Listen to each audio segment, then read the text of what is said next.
originální verze, jo? Jedovník, vořeď, kokot, švestka, čoko. Pivní pleš, paroušek, na lepku, sádla,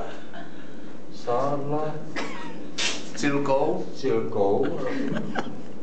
A tady to je ta cílka roztáhlá, že? ale to je dobré. Kyselé párky proti.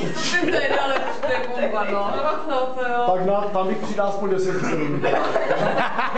Nejlepší je ta spodní, jo? Pozor. Bramburky, pičinky, obřízky. A ještě dole.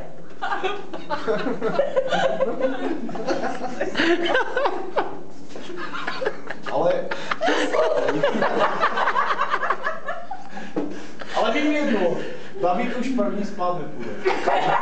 Svínský mráz -11. A tohle je tvoje, to je ta hláška. A svínský mráz. Grosa Scheissekerze. Myslím si, že mají jako zadělaný na dobrý jako? Na kšefty. Tak, Kubrte, já jdem přepsat jídelní list. Ovšem bramburky, pičinky, obřízky. Já bych si dal ty kokoty dvakrát.